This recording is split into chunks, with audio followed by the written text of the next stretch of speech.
opportunities. You talk about Dre Washington. He got one shot, one opportunity, one shot, one kill to make an absolute hell of a play to save the Tide. And welcome into Touchdown Live. As always, I am Matthew Travis. Jones certainly has a lot of chemistry here with Hereford. Goes to McGinn. Millen is Smith in the tackle for Alabama. The M3 show. It's not always good for the quarterback on the other side to be talking stuff so early in the game. Look, I don't have a kid on the way this week, but it's almost time for Alabama football season, baby.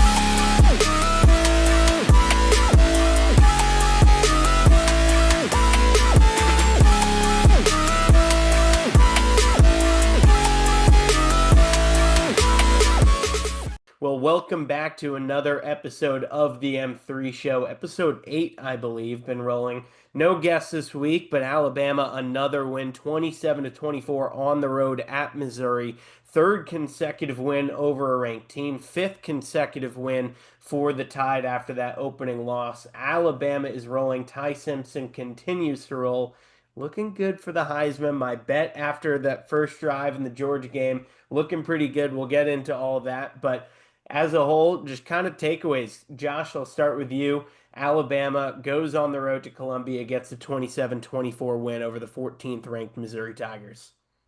I think, just to start things off, we started things on a bit of a low note. Defense was first out on the field, and they gave up a touchdown early in the game. But there were times where you saw these guys really come together and, really fight adversity. And we succeeded. When we were placed in critical situations and we had to make big time critical plays, we were able to make those plays in those critical situations. So, hats off to the guys.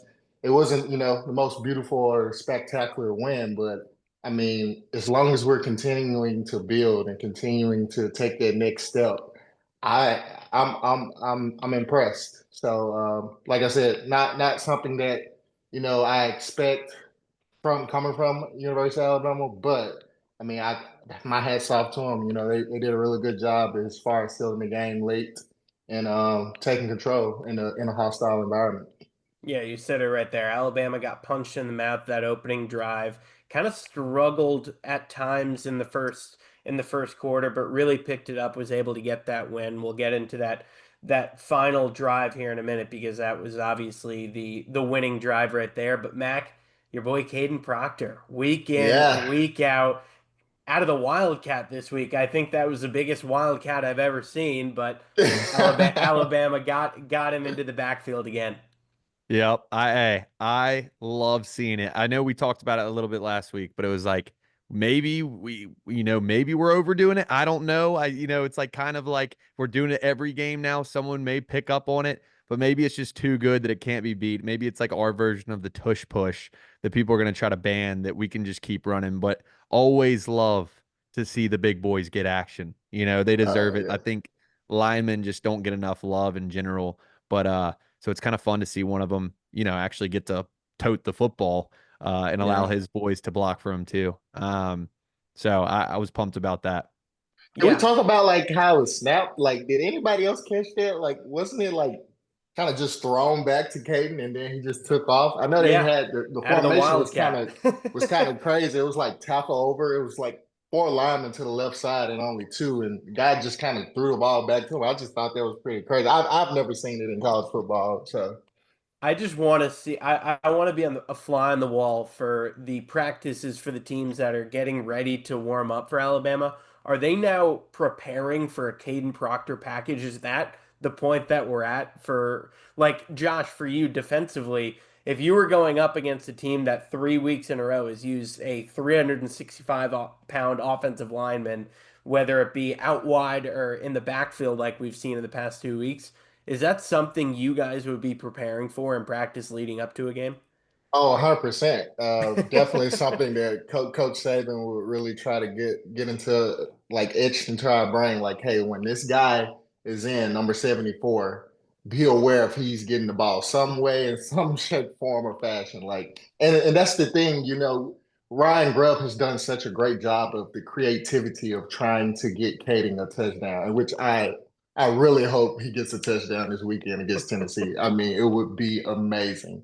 Nighttime at Bryant-Denny Stadium, I think it'll be awesome. And I think, we'll see a little bit more of a pass play this week. So fingers crossed, but I think Proctor will be in there for 6 this week. Yeah, and Ty, another good week. He was disappointed with his play. Nick Kelly, friend of the show, put out a video of him taking a look at his stat sheet after the game. Very disappointed with his play. Not his best game, but certainly not his worst. At the end of the day, 23 for 31, 200 yards, 3 touchdowns. Mac, taking a look at this game, what were your kind of takeaways with Ty's play specifically?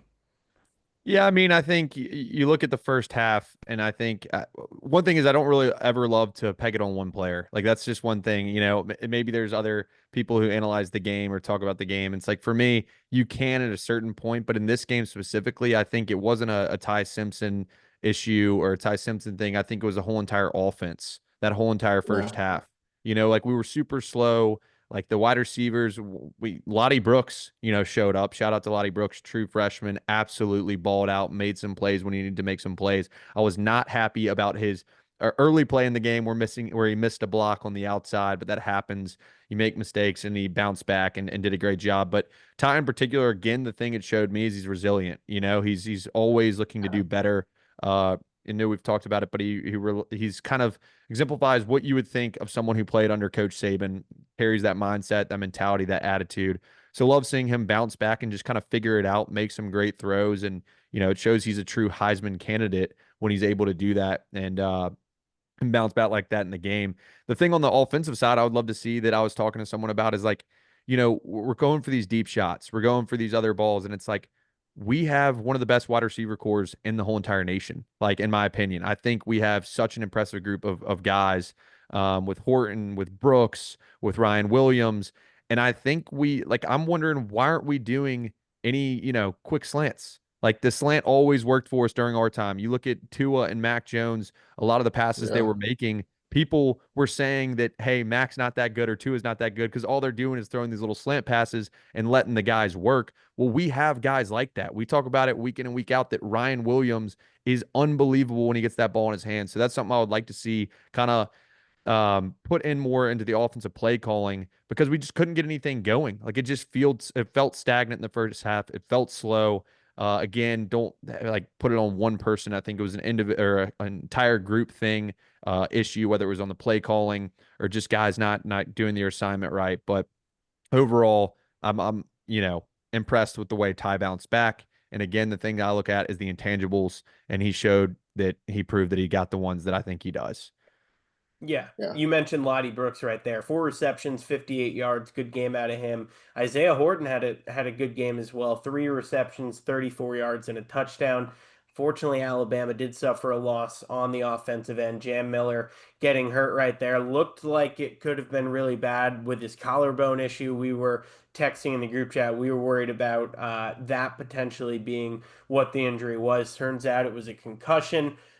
Obviously concussions, those are few and far, well, not few and far between, but they're snowflakes. Everyone is different. So the good news is Alabama plays Tennessee this week, South Carolina next week, and then has a bye before that LSU game. So my Yeah. hope would hopefully be after that bye week he'd be good to return, but obviously every concussion is different. So hoping for the best with him. He had 20 carries for 85 yards before getting hurt.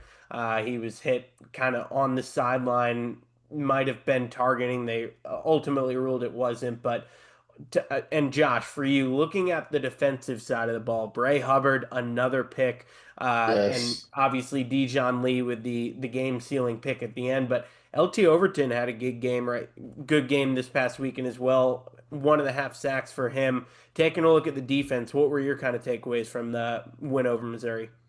Well, of course, the whole narrative that I've just been kind of throwing out there, the rushing yards that we've allowed for the past few games has, just pretty much been unacceptable. They gave up more than 160 yards, had a big run from their running back earlier in the game. So, just getting control of that. But like I said, in key moments when we had to make those critical plays, I felt like guys showed up. Like you said, Overton, He's been showing up. There's been a few glances of him really trying to take that next step and being a leader, um, especially with not originally being signed to the University of Alabama, coming via the transfer portal. So you see guys like him trying to take up and take that next role since Quay Russo is out. Another guy who's just been flying around besides Bray Hubbard is Justin Jefferson. Like his play has really elevated, and he's really taking that next step. Just really just flying around and being that dominant linebacker that we've always had in the past in the history. So, but you see these things, and you see us trying to trend in the right direction and find our identity, but there are still small things that we can always try to make better on. We still got our turnovers for the game. We made it difficult and we made the hard plays in certain situations, like came up with the interception late in the game. So, those are the things that when our back is against the wall, we really need to take that next step and, make those big plays. And that's what I saw a lot of. So for me, I'm very impressed. Are there things to improve on? Yes, of course. But I feel like there are a lot of guys that are really stepping up, not those, the leaders or captains of the football field or the team, but those guys are just really trying to stand up and live up to that standard of University of Alabama football. Yeah, you said it right there. And 163 rushing yards from Missouri as a whole, but 61 of those came from Bo Perbila. Alabama Yeah, struggles. Alabama has always, for the past couple of years, struggled to stop a rushing quarterback. We saw that against Vanderbilt with Diego Pavia a couple weeks ago. We saw that last season in Nashville. That's part of the reason Vanderbilt beat Alabama, but they did that. But the good news is we talked a lot about it with Christian last week. This game was going to be won or lost on the ground. Ahmad Hardy was averaging 146 yards a game with nearly 2 touchdowns a game. Alabama held him to 52 yards on Saturday in the win, 52 yards on 12 carries. So that is a massive win. Definitely a step in the right direction. The next step would obviously be hopefully stopping that rushing quarterback. This week, they're not really going to go up against too much of a running quarterback in Joey Aguilar, but they are going to see that in Columbia, South Carolina with Lenora Sellers. So sure. we'll get into that next week. But that's definitely, in my eyes, the next step for Alabama, being able to contain that quarterback, having someone who can track them down because 61 yards from the quarterback on the ground is just not going to cut it. When you had a good game defensively through the air, at least you held him to 162 yards with 2 picks on 16 of 28. That's a good performance, but Yeah, when you let the quarterback scramble for 61 yards on 11 carries, that's simply never going to cut it. And luckily, it didn't hurt Alabama this week. But I want to talk about the fourth down conversions because I feel like we've been bearing the lead. Mac, yeah, that throw that Ty made, that was a Sunday throw to Lottie Brooks, 4th and 8, ultimately led to a touchdown, which was scored on 4th down. Talk about that drive, what you saw to Ty, and just the composure to saying it lead Alabama to a touchdown that would ultimately be the difference in the game. Yeah, I mean, you talk about his composure. So I would like to compare him, a little bit, an aspect of a former Alabama quarterback, Jalen Hurts. Like when you look at yes, Jalen, sir. his face never changed. He was not hot, he's not cold. He was just Jalen Hurts. And that's something like a little bit of that I see in Ty when he gets up there on 4th and 1. You know, I'm kind of panicking. I'm like, holy cow! Like, I may have thrown a couple dollars on the game or so. And sitting there and seeing him drop back. First of all, I'm like, holy cow, we're dropping back to pass right here. But then, he gets back there. There's a little bit of pressure, and he makes an unbelievable throw to Lottie Brooks. And it was a hell of a catch, too. And a great play on both ends, the passing and the receiving side of it. But all throughout the game, like I said, his composure was top notch. So I love getting to see that and think in those important moments, that's what you want to see as a fan, someone who supports the program, as a guy who not only has those other intangibles, but is really good under pressure. And Ty Simpson just looks like he's prepared, looks like he's been in that position before in a hostile environment. And I'll say one of the things I was thinking the whole game was, holy cow, I would have never thought Missouri Stadium sounded loud. Well, it sounded pretty damn loud on the TV. Like, I'm not gonna lie. I was like, damn, this is pretty crazy. So for him to be able to have that composure on that drive and be able to perform the way he did was something really special. Yeah, and I Yeah, kind of mentioned it earlier. It wasn't his best game. yeah, Earlier, ultimately on the drive that led to the missed field goal, we'll get to Connor Tulty here in a little bit, but he had two really bad throws on that drive that ultimately forced Alabama to kick a 49-yard field goal. But for him to keep his composure, stay in the game, and ultimately lead a game-winning drive to put Alabama up 10. Ultimately, you win by 3, so that touchdown there at the end was the difference, is very impressive to me. And I think for me, ever since the Florida State loss, that's the thing that has stuck out the most is just his composure. We saw it in the Georgia game. We've talked a lot about his pocket presence, being able to know when he has to get out of the pocket and use his legs. He had another 20-yard rush in this game. He's very good at that, but I think from just drive to drive, staying in the game, knowing what he has to do. Again, I don't want to call him a game manager because now that has a negative connotation, which I don't think that's a negative thing to say, but he is a game manager and he is a hell of a game manager. Just his Yeah. ability to not let those two bad throws that led to the 49-yard missed field goal impact him from drive to stay in the game and ultimately lead Alabama to a third consecutive win over a ranked team is really impressive. And Josh, just your reaction to that final drive, that 4th and 8 reception, and then the touchdown on 4th down when they could have kicked the field goal to go up 6, but going for it and getting pay dirt. Well, I think, I don't want to reiterate what you just said, but like we have to really commend Kalen DeBoer on his job of allowing these plays to happen. Like the trust that he has in Ty Simpson, and you call him a game manager, but I call him a field general. Like this guy is someone who will take you places that you want to go and that you need to go. Like he's always showing up. He's leading these guys onto the field, off of the field.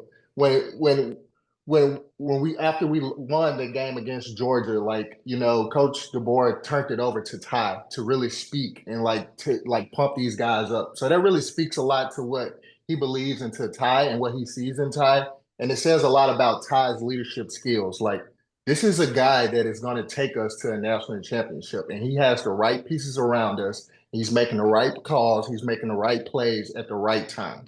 And I feel like, in those moments, like I said, the critical moments when he had the 4th and 8, when he had the 4th and 1, we got the touchdown. We were 3 for 3 on 4th down conversions.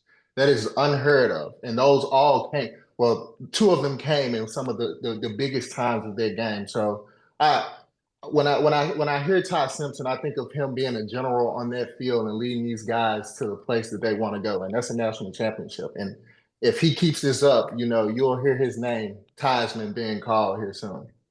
Yeah, I mean, you said it right there. Right now, looking at the odds, he's pretty unanimously across sports books second, slightly behind Carson Beck, but that doesn't make a whole lot of sense to me because if you look at Miami's schedule, they don't play another ranked team for the rest of the year. Alabama has to play Tennessee, South Carolina, LSU, Oklahoma, and then they hit the road for the Iron Bowl. So, in my eyes, if Ty can keep doing what he's been doing against three more ranked opponents, the Heisman is his to lose. So I don't quite understand why he's second behind Carson Beck because of the schedule differences. And hypothetically, if Alabama makes the SEC championship and then wins the SEC championship, I don't think there's any possible way Ty doesn't win the Heisman.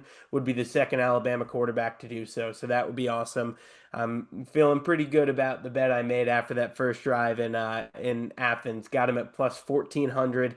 Right now he's at plus 370 on a couple books. So looking good. I want to wrap up the Missouri game taking a look at our good, bad, and uglies. I'll start. My good was that we just talked about the 4th down conversions. I won't go too far into it, but I mean, just the ability to make the big play when you have to make the big play. It was what 3rd and 24. You get it to 4th and 8. You get that reception to Lottie Brooks on the sideline to keep the drive going, and you ultimately get a touchdown on 4th down, goal to go. Just amazing composure from Ty. Great way to lead him down the field. The bad, and this could be an ugly. I could double up on the ugly, but I don't know what's going on with Connor Talty. I'm getting flashbacks to the pre-Will Riker days. Now 3 consecutive games of a missed field goal. This one was a 49-yarder, but it came in a big moment. And if if it keeps happening in these close games, it's going to bite Alabama in the ass. I hope that's not the case, but I don't know what's going on. But for the third week in a row, he's on my bad or ugly for another missed kicks. But my ugly, I don't know what's going on with Damani Jackson, but there was Oh, one play specifically that Yeah. I might have been able to defend better than he. Like, he was turned around, he was on the side, he was out of bounds. I don't know what the hell was going on, but from what he was coming into Alabama to now, I just don't know what the hell is going on with him. And that I can only imagine what it would be on a Monday if Nick Saban was still there doing film review, doing good, bad, and ugly, and then Damani Jackson popping up on the screen. You guys know better than I in that regard, but I can't imagine it would be pretty. That would be what Mac and Josh call a loaf, and Yeah. a bad one at that. So he's my ugly for the week, because that was just horrendous to see. So Mac, I'll kick it to you. You're good, bad, and ugly from the win over Missouri.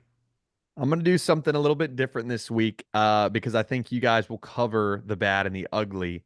I'm gonna just do a triple good, a good, good, good, Love it. and three specific players that I think really stood out to me. And I'll go with, Lottie Brooks, number one, true freshman. I've talked about him already this year. You know, he had an incredible game, and being a freshman, coming out there and playing at that level in the SEC and being able to come in clutch moments and make big time catches. Everyone wants to talk about the throw. The throws were amazing, but it's very hard to make some of those catches, and especially in those crucial game times. So shout out to him, Lottie Brooks on the good. Another person on the good is Daniel Hill, sophomore running back. Has not seen a lot of time, has not seen a lot of action. The reason I love this is one, he came in and it was next man up mentality. You almost didn't see a drop off in the run game for us when Daniel Hill came in, played a crucial role. And I love these guys that, don't always see the field,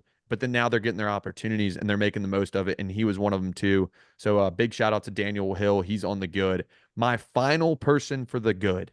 This one fired me up. When I saw this happen, I was so fired up for this guy. I was like, that's football. That's what I love about football. Dre freaking Washington, dude. Dre Washington, transfer from Louisiana, doesn't see a ton of time at running back. I'm sure he's a baller. He's a guy who's there, wants to be a part of the team, working hard, and you see his hard work pay off on one play. People say, "Oh, we talk about Daniel Hill, we talk about Lottie Brooks, guys that I was mentioning earlier. They had opportunities. You talk about Dre Washington, he got one shot, one opportunity, one shot, one kill to make an absolute hell of a play to save the tide. You look at it, fourth down, Missouri is on a punt. They fake punt. Who's ready? Who's prepared? Who's been studying their plays? Who's been making it count on special teams? Like, when you hear about stories about people, it fires me up when you have a guy who's got a role that isn't all flashy. He's been a member of the special teams unit. He comes out there and makes a crucial play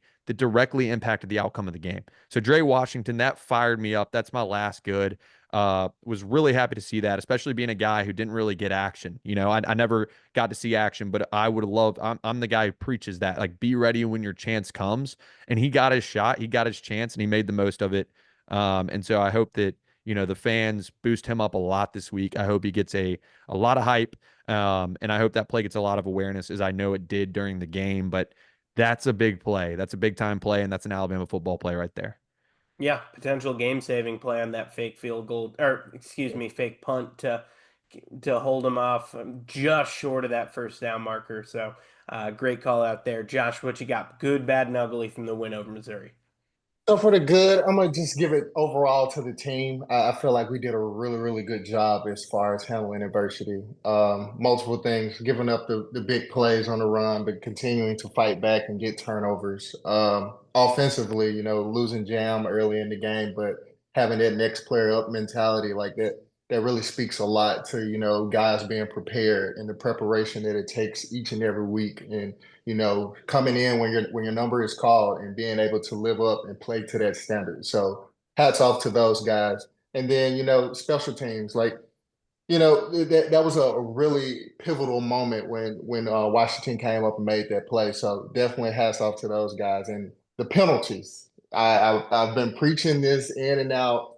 they were again for this week less than their opponent that they were facing. So overall, just looking at the game from a very high level, like in each phase, I felt like we're continuing to get better.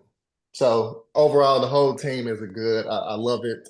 The bad, I would say, the kicking game. It definitely has to get better. We've lived through that time where we had a few kickers that come into the game, big moments, and when we really need these plays to continue that momentum on our side, we're not showing up. So I would say the kicking game has to get better. It cannot continuously be the way it is, or we will have some of those upsets. So definitely I want to see a lot of improvement in that area. And you already spoke to it, but the ugly was very, Demani Jackson. And it's really, it's heartbreaking for me. And I was a little disappointed because I felt like this was one of the guys that were like really like we really leaned on at the cornerback position. And to see, his reps being cut based on, a loaf and not really executing is a really letdown as a defensive guy and a defensive player.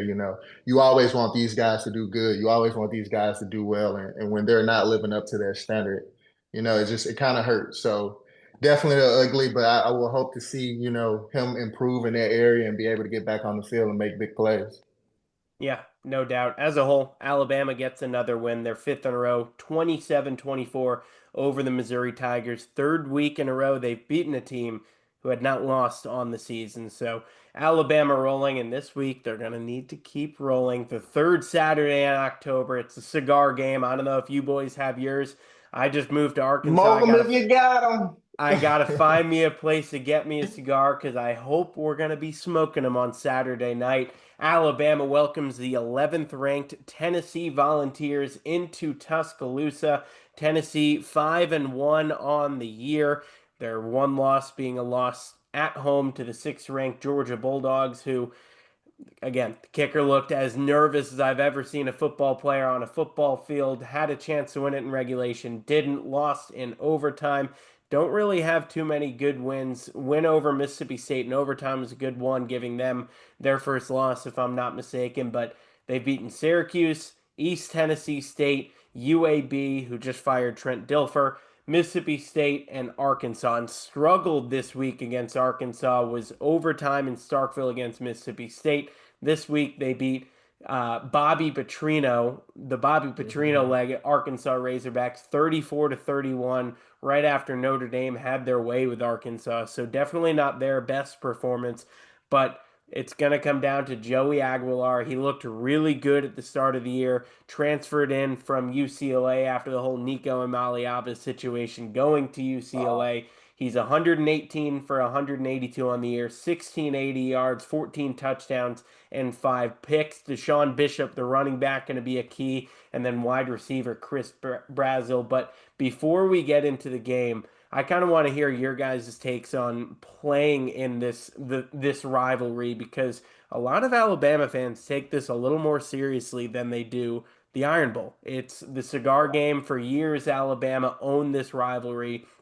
Now they've lost 2 in 3 years. The only two times they've lost since 2006 in this rivalry. Tennessee hasn't won in Tuscaloosa since 2003. And for you guys, again, we talked about the cigars, a lot of tradition there. I used to work at R&R Cigars in Tuscaloosa, the go-to cigar shop for this game. What was, Josh, I'll start with you, your experience in this Tennessee rivalry with the cigars and all the pageantry that goes with it? I mean, me being a Tennessee guy, being heavily recruited by Tennessee, and choosing Alabama over Tennessee, I got a lot of hatred from Tennessee, I will say. So definitely, this game kind of resonates more than anything to me. The three questions you always get asked as an Alabama player: how many national championships do you have? What's your record against Auburn? And what's your record against Tennessee? And luckily, I've been blessed. I'm 6-0. I was during that 15-year period where we were always the big brother to Tennessee. So it's always a big game, and it always comes down to the wire. Tennessee has always been a great, phenomenal football team. It's not just because I'm from Tennessee. I'm saying that they've always kind of lived and challenged us in these games, and it always takes me back to that 2015 year. Very, very close game, and it literally came down to the wire. third down and like, 4 for Tennessee. We're up above Tennessee. Ryan Anderson is in the game. He comes up with a big sack. Ashawn Robinson picks the ball up with one hand, throws off a offensive lineman, and then tries to go and score. He was taken down, but these are like games where really big time players make big time plays, and that's what it takes to win these games. So, you know, anytime we get a chance to play on the third week in October, it's always a big moment. It always feels good when you can smoke a cigar once you've defeated an opponent. And Mac?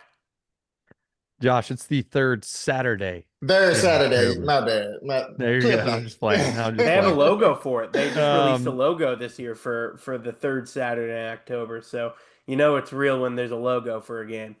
yeah, it's to Josh said it best. I love the way he put it with asking about the certain games. If you played at Alabama, but personally, I would say that it's really special. You have the Iron Bowl, which will forever be something that we all cherish, as well as one of the best rivalries in college football. And you have LSU and you have all these other things, but the third Saturday in October, something just feels right about it. As an Alabama fan and a former Alabama player, like I can remember the first time I got to take out that stogie and smoke it. Was pretty dang special. It's something that my growing up as a fan, you always saw the team do. And then you're sitting there and we're in the locker room, which is a sacred spot. And you can hardly see your teammates in there after the win against Tennessee because it's so it's a smoke cloud in there. But there was something special about it because, and I can think back to every single time getting to smoke those cigars, going out on the field, especially in Bryant-Denny, and getting to see my family, them smoking cigars, my friends smoking cigars. There's something different about that game, and Tennessee has an incredible fan base as well. Like those people are loud. We've obviously been to Neyland Stadium, but Bryant-Denny, either one, the fan bases are strong, and I think Tennessee thinks of it as probably their biggest game of the year. I really do. I think it's for them. It is their biggest game. It is their Mecca game. For us, they're one of a few, but it's something that's awesome and really, excited for this weekend. Yeah, no doubt. And the memory that comes to my mind, obviously everyone who was an Alabama fan at the time remembers the Rocky block. But for me, the one that really comes to mind, the Trevon Diggs scoop and score, and what was that, 2019.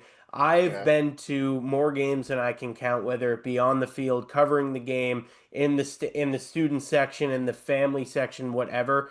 That goes down maybe as the loudest I've ever heard Bryant-Denny when he took it 99 yards to the house. That scoop and score, that was unbelievable. The ones that come to my mind when I think about the loudest moments in Bryant-Denny was the Iron Bowl when Jalen Hurts threw a touchdown his first play in 2018 after Tua played the whole game. It was out of hand. Jalen comes in, first play touchdown. That one comes to mind when they brought back Dixieland Delight versus Missouri in 2018 for homecoming. That comes to mind, and then the Trevon Diggs scoop and score. A lot of good memories from this rivalry. I remember COVID year going to Knoxville, not going to the game, but going to a bar in Knoxville and then lighting up our cigars while all the Tennessee fans were pissed.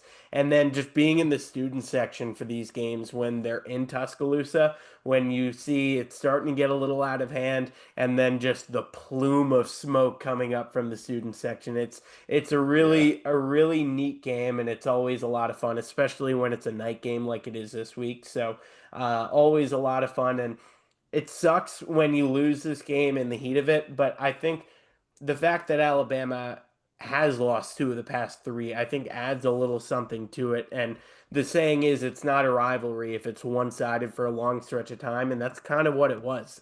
Tennessee was, like Josh said, little brother. And now it's a game, it's 6 versus 11 this week. So it's a really good game aside from all the pageantry. But kind of going further into that, I mentioned it. Joey Aguilar was playing good early. He's struggled a little bit here lately. Tennessee as a whole has, but Josh, in your eyes, what do you think Alabama is going to need to do well on Saturday to make it 4 consecutive ranked wins? Well, I think more than anything, we're going to need to pressure the quarterback. We're going to have to make this QB feel a little bit uncomfortable, make him make the hard reads, make him make the hard throws, and really challenge us deep. You know, we're not supposed to give up any touchdowns, but like especially with this rivalry, I don't want to see any. I want turnovers all across the board. So three or more turnovers, not allowing more than 75 rushing yards, and definitely peppering the quarterback each and every time that they get. Like, make him remember the moments when he played that third Saturday in October.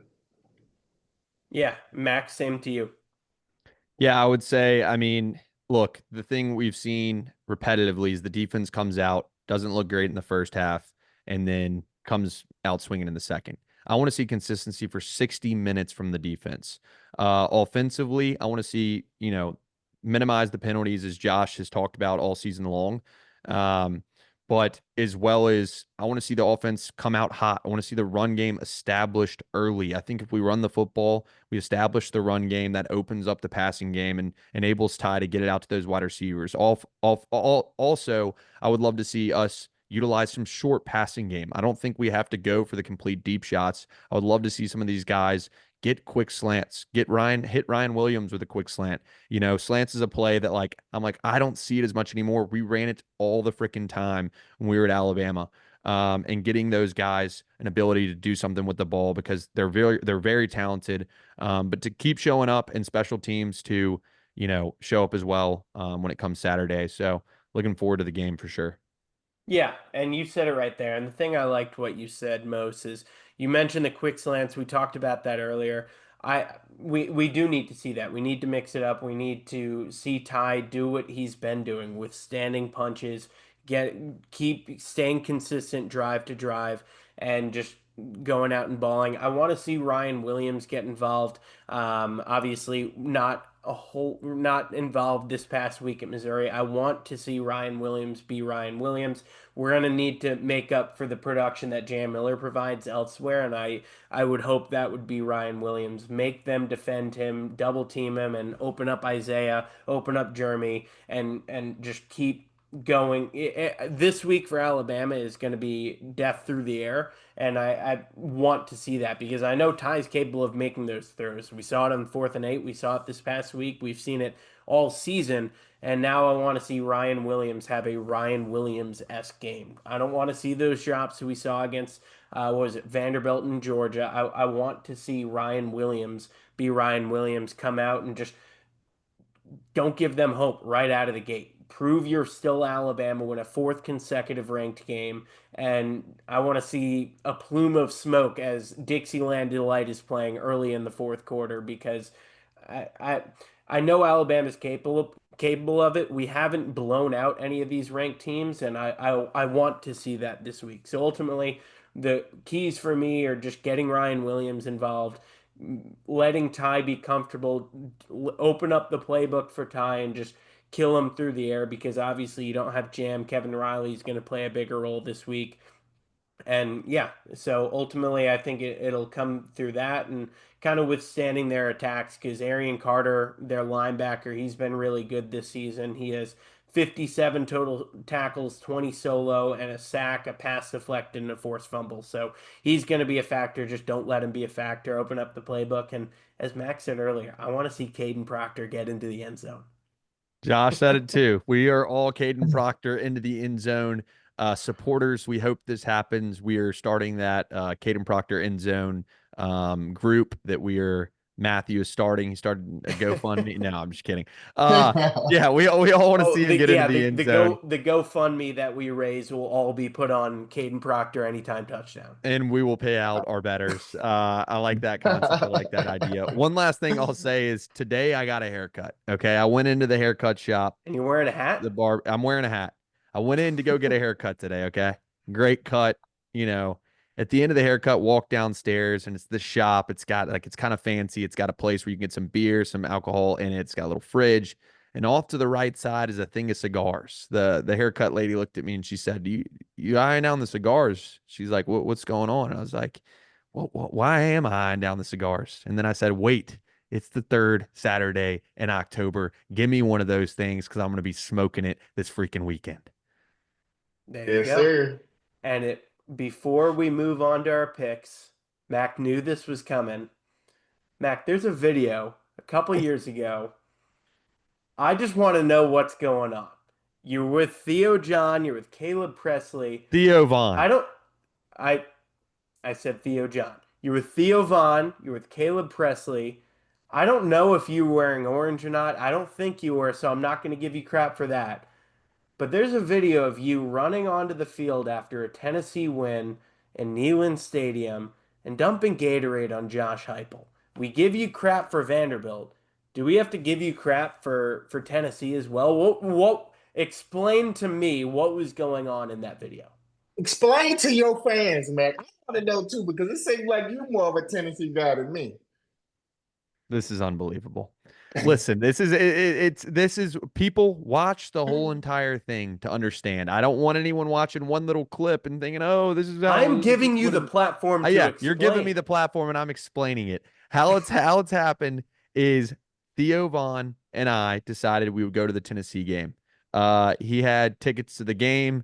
Caleb Presley was going to be down there. It was a big game. It was Tennessee, Florida at home. It's not a far drive here from Nashville. I figured what an awesome experience that would be. It's not my alma mater, but it's going to be a cool experience. We'll be on the field. I go for the experience, the college football experience, and I'm getting to see two SEC teams battle it out in Neyland Stadium. And being just a bystander, being someone who wasn't supporting one team or the other. I didn't have a single color of either team on. I want to be clear. I wore all black that day. I wore all black, black shirt. I think maybe my Vandy's black jeans. and gold. Okay, but Josh, this was between Tennessee and Florida. Okay, so I went to this game and I was with Caleb and Theo. Happened to get a video of them dumping ice on the coach at the end of the game. Got caught up in the moment. It was fun. Okay, strip away the logos, strip away everything else. You were in one of the most electric college football stadiums in the country. I'll give it to Tennessee. They have Neyland Stadium is electric. It is a close second or so to Alabama in Bryant-Denny Stadium. It's Saban Field Garbage now. truck convention. But so we went out there, we did that. We're excited. I'm just excited these guys dumped ice on a coach. Take everything, strip it all away. You got to look at the moment, how it was. You got two hysterical guys, Caleb Presley, Theo Vaughn, once in a lifetime opportunity, dumping ice on air, water, whatever it was, Gatorade on a coach, a head coach in the SEC. I don't tell me someone who's going to turn that down. Okay. I was having a great time. I was living in the moment, living in the present. I had a hell of a time. Sue me if that's bad, if that's something that's wrong to do. Go ahead, put me in cuffs, take me away. But I was just having a great time with the boys.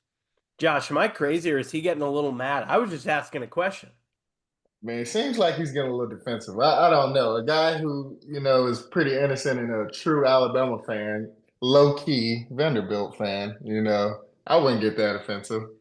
He claims he was at a wedding when Vanderbilt tore down the goalpost and brought it to the river. That much is not confirmed. It is confirmed he celebrated the Tennessee win in Neyland Stadium. So that's all I'm saying. Listen. See, you're making a wild accusation. And I don't like when people make wild accusations. You're saying I celebrated a win. I celebrated hanging out with the boys. I celebrated a good time with Boys. the bros. Is that something bad to do? Is that too much? Oh, you have a good time with the bros. Hey, guys, you can't celebrate when you have a good time together. You know what? Hey, yeah, you guys, you just had a fun time hanging out. You can't celebrate it. Not in Yeah. Matthew Travis's world. Listen, I'm not being Think, defensive. did I'm you just think clearing you'd up be the defending accusations. defending your actions 3 years later? No, I didn't. And I don't think there's a need to, but I'm doing it here for rats. Rats like you two that want to try to create a narrative and push Hey, a certain picture that I'm not willing to stand for. I'm for the Theo Von train. I love the guy, so I probably wouldn't miss out on that opportunity That's either. what I'm saying. Thank you, Josh. I do the same personally, but I haven't done the same, so I'm gonna give you. It wouldn't be an episode of the M3 show if I did not give Mac crap in some regard for choosing to celebrate a win of a rival quote unquote team. That's all I'm saying. Anyway, we've made it to my favorite part of the show, and it's been my favorite part of the show for a couple weeks now. I had the best record this past week. I was 6-2. Josh was 5-3. Christian He told everyone, "Don't take my picks." He did better than Mac this past week. He was 5-3. Mac was 4-4, and because of it, Christian is now the leader for our guests. Christian went 5-3. Nick Kelly went 4-4, and Slade Bolden still in the cellar at 3-5. Won't change this week. We don't have a guest this week, but Mac, you have never fallen off the top step, and you're now in second. Hey, we have a new leader. You hear me? What does he say? The shark. Give that award to Joshua McMillon, people. Yeah. Look, if you want a participation trophy, if you want an award for halfway through the season, go ahead.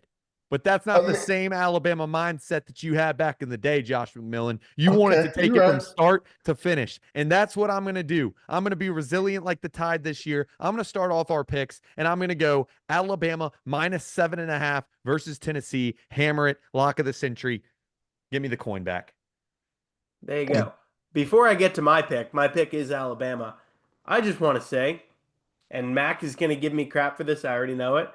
With the exception of my 1-7-1 week, stop. I am 33-21. I'm just saying, and Mac, despite me going 1-7-1, you're only one game better than me. So watch your ass. I'm coming for your ass this week. We've got 9 games this week. Josh, you're in first. You're 36-26-1. Mac, you're in second, 35-27-1.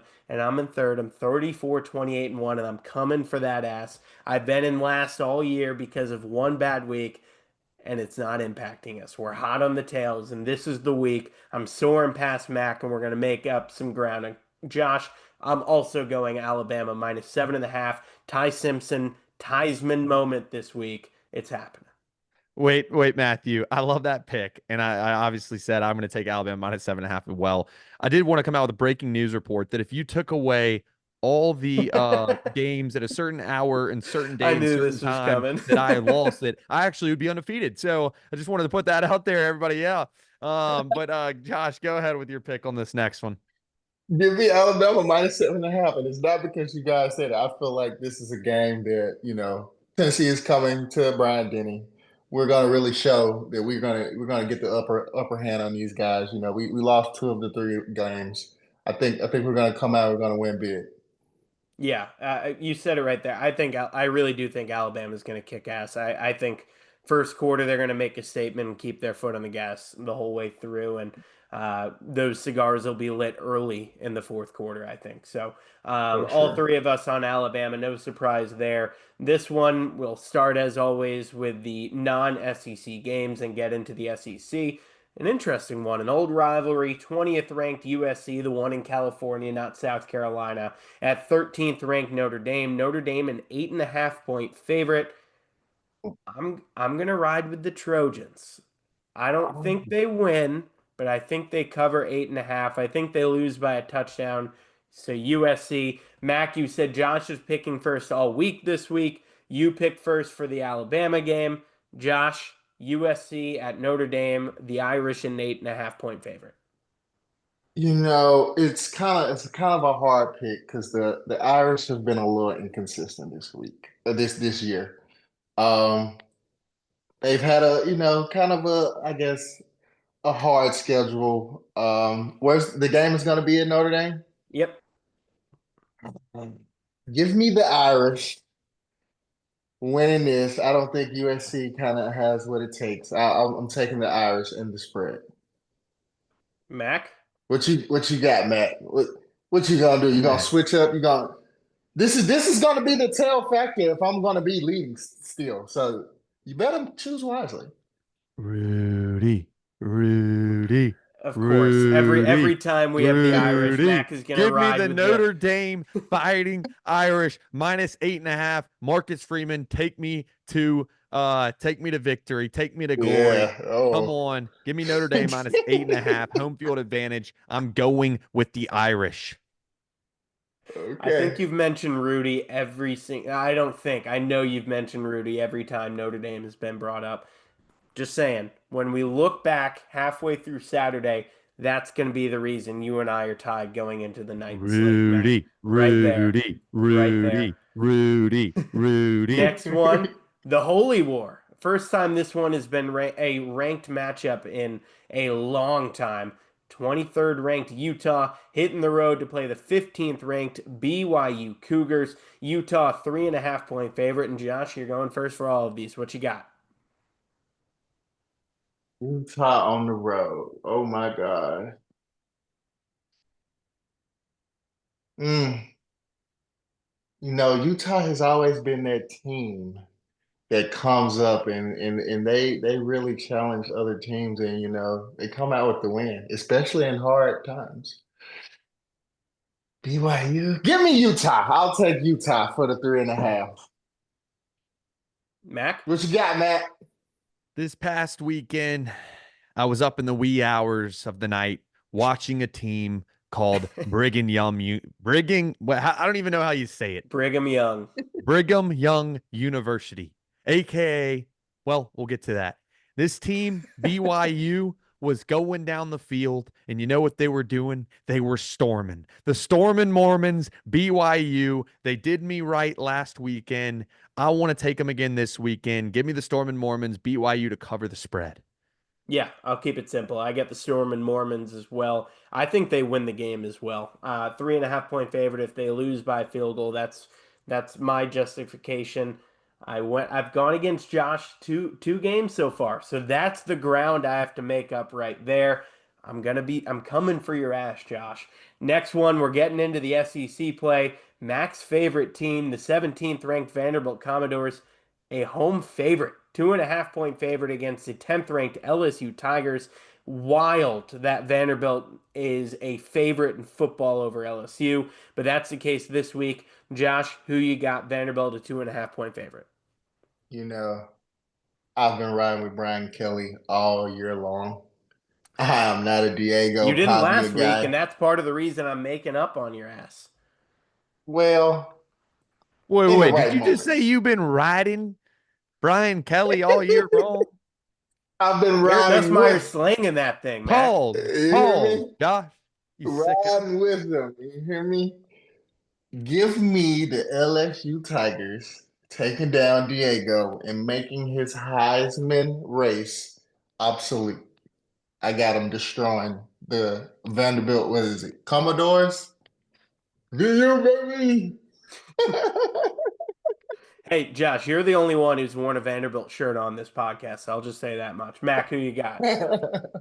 Look, LSU, I met Nussmeyer. I think he's a good kid, a good guy, and I'm partial, I'm like, okay, LSU looked good last week. They ended up costing me or was it the week before with South Carolina? I can't even remember. My brain is so It was fried. this But past week. They this didn't cover. past week, Or LSU um, did cover, excuse me. LSU covered, and I haven't really taken them much this year. But with that being said, I can't leave the doors behind. Some doors open, some doors close, but the Commodores cover. So give me Diego Pavia and the Vanderbilt Commodores to come in this game. Look, you may not like Pavia, you may hate him, you may love him. Either way, the guy is a freaking competitor. I think Vanderbilt at home is going to come out there and beat LSU. There you go. Mm, All right, I got LSU. I'll keep it wow. simple. Shout out Lake Charles, Garrett Nussmeyer from Lake Charles. I got the Tigers. It's wild. They're an underdog. It's for good reason. They've been playing poorly recently. LSU has, but I will go with the Tigers. Josh and I on LSU. Mac on Vanderbilt. Right there could be a key game when we're looking at the standings next Sunday. Next one, 14th ranked Oklahoma, a 5.5 point favorite at South Carolina. John Mateer, he probably shouldn't have played this past weekend in the Red River shootout. I'm going to refer to it as a shootout. He struggled. South Carolina is in need of a win. They've been free falling, coming off a loss at LSU. I'm going to go with Gamecocks defending Williams-Brice Stadium. They cover the 5.5. Josh? Oh, this is gonna be a hard one. Oklahoma is coming off a tough loss to Texas. I really felt like, that was Texas' revenge game. Like they just came off a very tough loss. I think it was to Florida. So I really felt like, they were caught in a moment in a hard spot. I feel like they're a great team. They had a good game against Auburn. They had a good game against Michigan. Um, Give me the Oklahoma Sooners taking down the South Carolina Gamecocks and covering.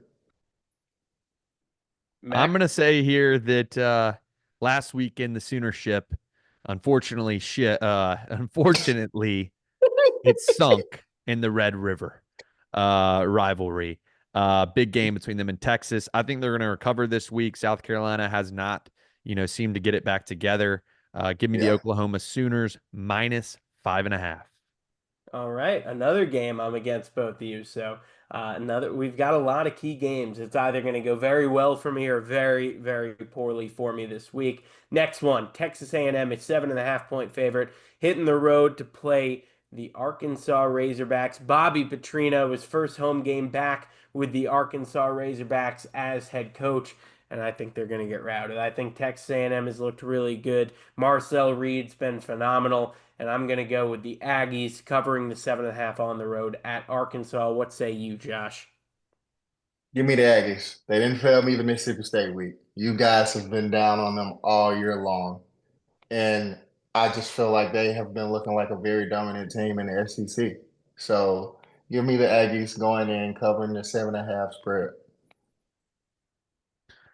This is a tough one, kind of a toss up. I either go with y'all or against y'all here, and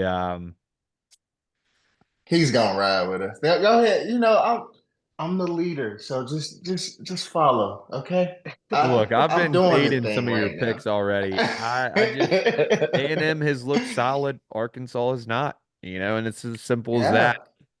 I'm gonna have to go with Texas A&M to cover the spread, but I'm kind of split there. That's a toss-up game that I don't really feel confident on the spread. I think Texas A&M is definitely gonna win the game, but yeah, I'm just gonna take them to cover as Sam well. Pittman gonna call up the Aggies and give them the whole playbook. You don't have anything to worry about. I already got the 411 on it, okay? Yeah, it's interesting. All three of us were against Arkansas. I think they were 12.5 point underdog last week. Only lost by 3 at Tennessee. So if they can keep it up, all three of us would be wrong with the Razorback for a second straight week. College game day is at this game. The Georgia Bulldogs, ninth ranked Bulldogs, 7.5 point favorite at home versus Ole Miss. Ole Miss, ranked fifth in the nation, haven't looked great. They really struggled with Washington State this past week, beat them by 3 when Washington State's one of the worst. They're not a Power 4 team anymore, but one of the worst power, quote unquote, teams in the nation. They struggled. I don't know where to go with this one because I don't love Georgia either. Josh, I'm going to let you kick us off. Hey, y'all gonna let me kick it off. So this is how I feel about this game. Two people that were under Coach Saban's leadership, Lane Kiffin and Kirby Smart.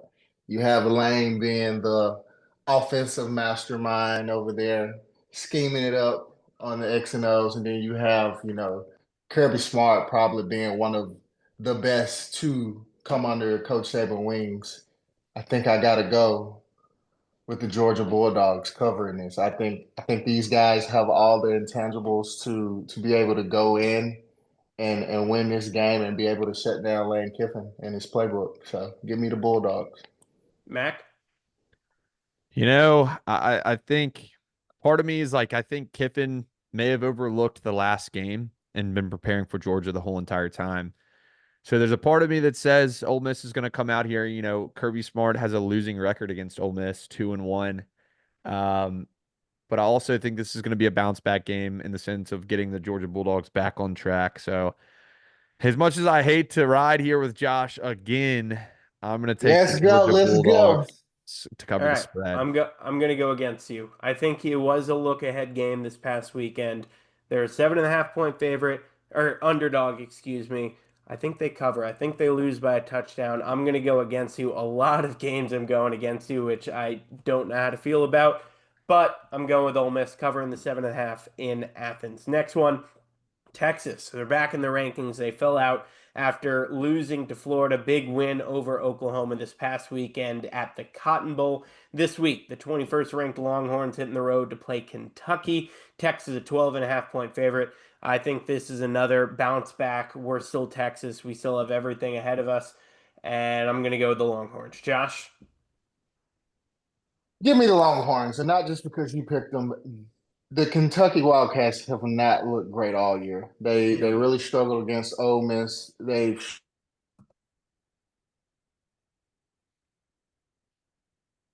and we lost Josh. We will have him, Matthew. What we'll do is we'll have him send in his picks. Unfortunately, we That's lost brutal. him. We're gonna have to get him to send in his picks. I will finish here, Matthew, with my final two to make it easy.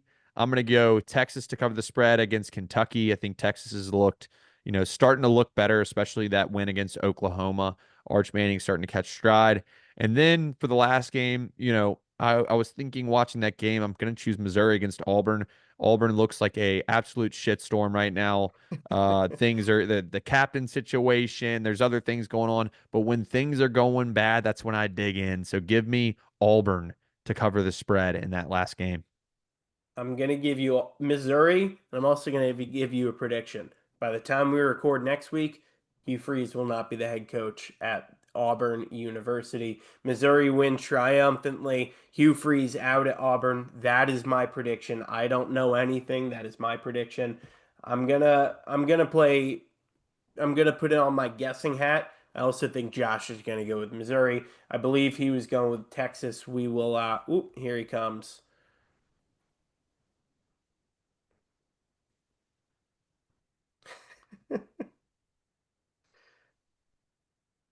I think Josh is back. Well, welcome back. We're still recording. Yes, sir. Yes, Texas. sir. Josh is playing a road game this week. He's up in Delaware right now, so he's playing with some unknown connection. Josh, you were saying Texas or Kentucky? Texas a 12.5 point favorite. Well, like I said, give me the Texas Longhorns. Kentucky has not looked consistent all year. Had a bad game against South Carolina, big loss against Georgia. I just don't feel like they can come up with it. And, I think Steve Sarkisian and Arch Manning will going to get the job done. So let me get them covering the 12.5. Yeah, There you I go. think they can do And it. we already gave our predictions. Last one was Missouri, 1.5 point favorite at Auburn. Mac went with Auburn. They got embarrassed. They've been terrible recently. Mac thinks Auburn wins that game. I went with Missouri and I took it a step further. I said once we record this time next week, Hugh Freeze will not be the head coach at Auburn. I think Missouri embarrasses them. Auburn fires Oh, Hugh Freeze. That is my prediction. What say you, Mr. McMillon? that's going to be a hard one. I feel like, the Auburn Tigers are really struggling big this year.